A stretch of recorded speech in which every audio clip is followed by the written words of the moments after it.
Welcome back sa Ride with Ryan. For today's video, silipin natin itong Toyota Hilux na GR Sport. Lahat yan dadaanan natin, mapa interior, exterior, and performance. At salamat sa Toyota Marikina for allowing us na may review natin itong Toyota Hilux GR Sport.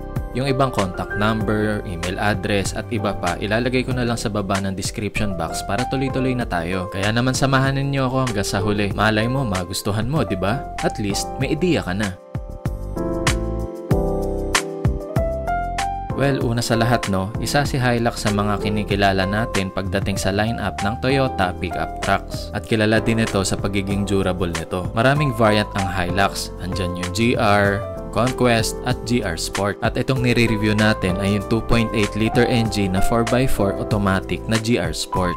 Sa headlight pa lang mapapansin na yung clean and sharp looking nito. Of course, LED headlight na ito na combination ng daytime running lights na may dark gray lining nito sa paligid niya para mas maging aggressive pa ito tignan. At mapapansin yung kanyang mga sharp cuts dun sa may portion ng kanyang fog lamps. Naka-equip na din ito ng LED fog lamps for better visibility at night. Mapapansin na functional yung kanyang side air vents. Normally kasi sa ibang mga pickup napapansin ko sarado lang yung mga ganyan. Pero this time, kay Toyota Hilux ay functional siya.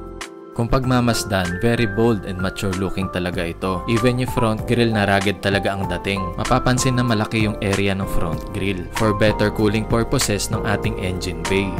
Mapapansin din na word na Toyota ang nakalagay dito na similar dun sa mga LC300 na GR Series or GR Sport. And of course, yung kanyang front camera at yung kanyang pinaka TSS or Toyota Safety Sense.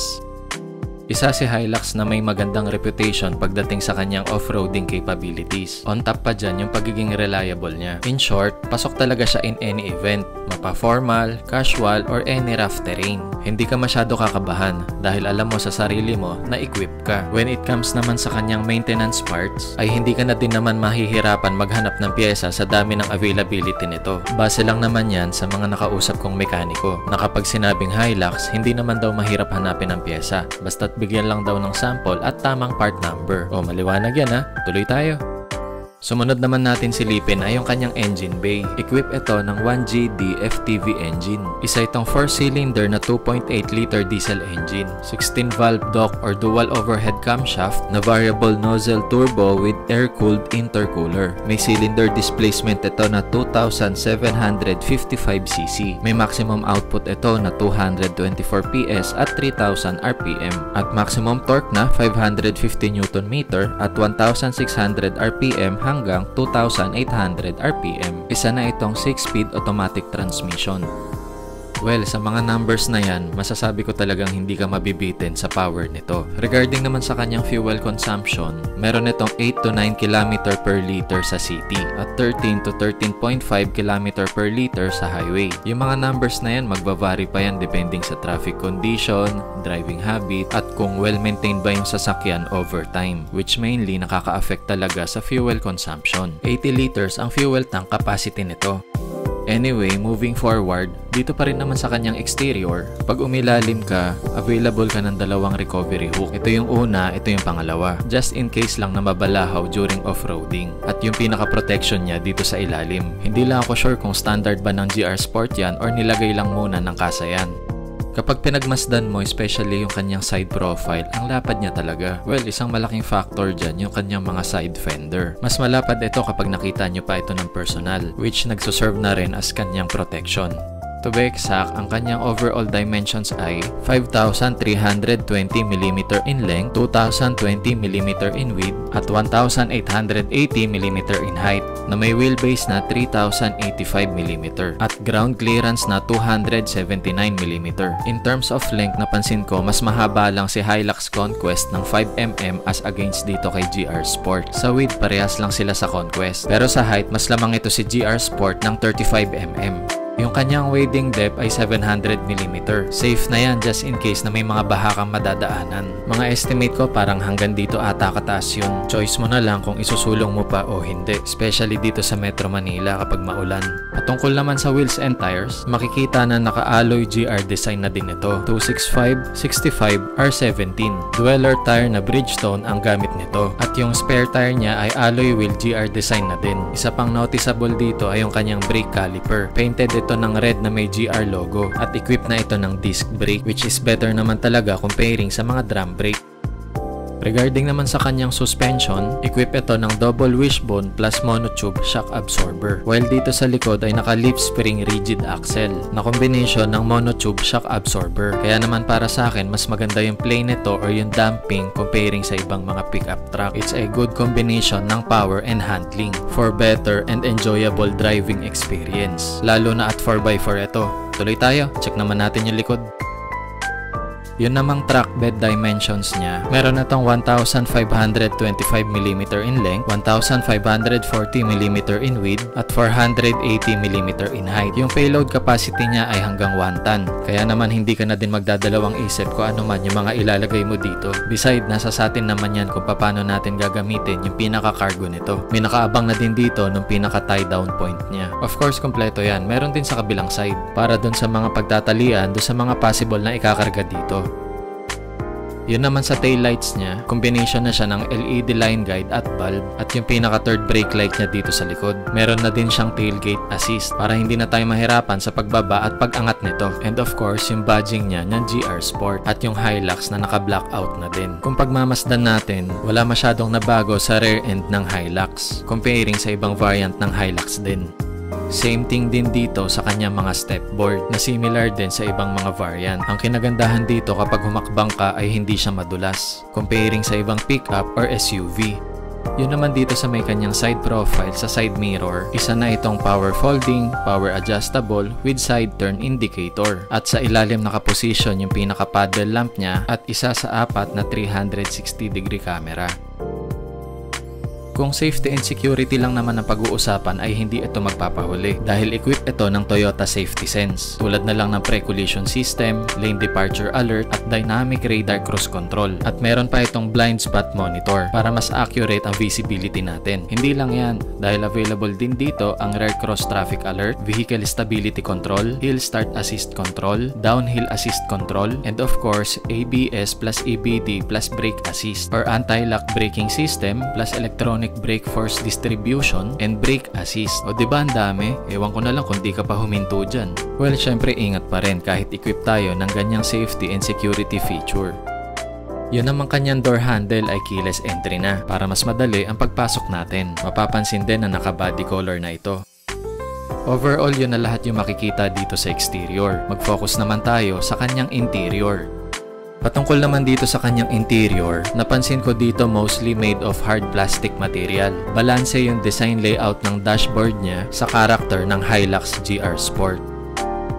And then parang meron siya ditong carbon fiber design look na may continuation pa hanggang dito sa mga side door panel niya. Of course, same thing din sa driver side. All the way yan hanggang second row seat.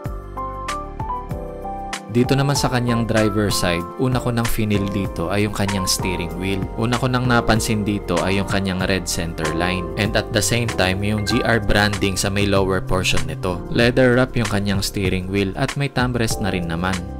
Na combination pa ng white stitching accent. Ang sarap niyang hawakan dahil sa pagiging sports feel nito. Tilt and telescopic na rin yung steering wheel niya at available din ang kanyang paddle shifter. Take note, si GR Sport lang ang may available na paddle shifter sa lahat ng variant ng mga Hilux.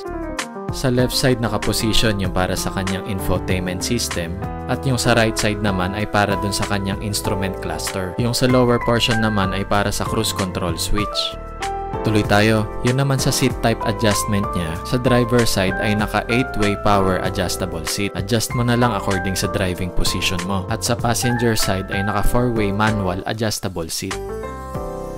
Isa pang na-feel ko dito ay yung kanyang seat material. Combination na ito ng suede at leather material na sinamahan pa ng white stitching accent. Hindi siya madulas tulad ng ibang leather na kapag lumiko ka, parang umi-slide ka din dun sa kinauupuan mo. Meaning to say, mafe-feel mo talaga yung pagka-sports nito hanggang sa seat material. Even yung seatbelt niya ay iba yung kulay na nagre-represent ng GR Sport. Lumipat naman tayo sa likod. Check natin yung kanyang legroom. Take note, yung upuan ng driver seat, yan ay driving position ko para sa height na 5'7".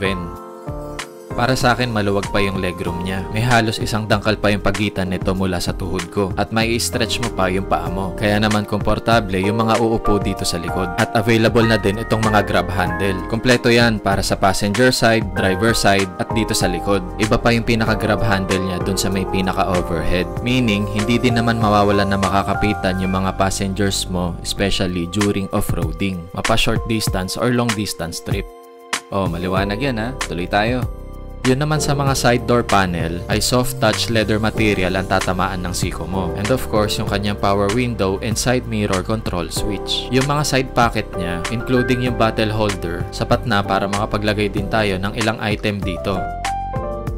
Dito pa rin naman sa driver side sa may lower portion niya. Dito unang mapapansin yung parking sensor switch, blind spot monitoring system, tsaka yung kanyang 360 cam. Yung ibang mga vacant switch, nakaabang talaga yan para sa mga third party accessory na ilalagay natin. And then dito sa taas, meron siyang ejectable cup holder para sa driver side at sa passenger side. Press mo lang yan just in case nakakailanganin. Dito naman sa kanyang instrument cluster niya, combination na siya ng analog and digital display. Regarding sa infotainment system, available na dito ang wireless Apple CarPlay and Android Auto at 9 inches audio display system yung kanyang pinaka-head unit. Total of 6 speakers ang naka-equip dito, included na yung dalawang tweeter. Sa air conditioning system, dual zone na automatic climate control. Katabi lang nito yung kanyang 4x4 system para sa 2 high, 4 high at 4 low. At yung pinaka-differential lock switch niya at yung descent control switch. At dual na din yung kanyang 12 volt socket para sa driver and passenger side. Meron pang wireless charging pad niya dun sa pinaka-ilalim. Good as lagayan mo na din. Balik na natin ha. Doon naman sa may pinaka-lower portion niya, may dalawang available pang cup holder. Iba pa yung ejectable kanina. At dito located yung kanyang eco mode at yung power mode. Sa shift knob ay may sports mode na din naman. At may additional ka pang lagayan dito, which normally ay coins ang mga nakalagay. Yun naman sa armrest niya ay soft touch leather naman ang tatamaan ng siko mo. Regarding sa storage ay marami ka pa rin naman mailalagay para sa mga devices natin. Just in case lang na magkulang ka dito, pwede mo i-open itong glove box para sa additional space na kailangan mo, especially sa mga documents natin. Since dual naman siya, sa palagay ko enough na para makapaglagay tayo ng mga gadgets natin. Sarado na natin ha, next na tayo. Yun naman dito sa may kanyang overhead, equip na rin siya ng kanyang sun visor mirror. Pero yung sa driver side, parang meron siyang maliit na strap para dun sa mga pag-iipitan natin ng mga parking ticket. Yun naman sa may bandang gitna ay yung para sa sunglasses holder at map light. Yung sa rear view mirror ay auto-dimming na. Lipat tayo sa backseat. Bukod dun sa armrest mo, meron ka pang dalawang cup holder at meron ka pang aircon vents for additional comfort ng mga passengers mo. May mapapansin ditong flip down na good as hook mo na rin for at least 4 kg. Nasa palagay ko ay magiging useful para dito sa mga uupo sa likod. So far, yun na lahat yung makikita natin dito sa Toyota Hilux GR Sport. Kung hindi ako nagkakamali, attitude black ang eksaktong kulay nito. And by the way, ito pala yung presyo ng pinag-uusapan natin dito. Kung may additional inquiry kayo at may iba kayong gusto na Toyota unit, directly pwede nyong tawagan si Miss Diane Esguera ng Toyota Marikina at i-mention ang channel name natin na Ride with Ryan. If ever naman meron kayong ibang gustong Toyota unit na reviewin natin, comment down below na lang para makita natin ng detailed yung gusto nyong sasakyan. O paano? Napahaba na ata ang kwentuhan natin. Ilagay ko na lang ibang detalye sa description box ha. Asahan kita next content. Thanks for watching. Bye-bye!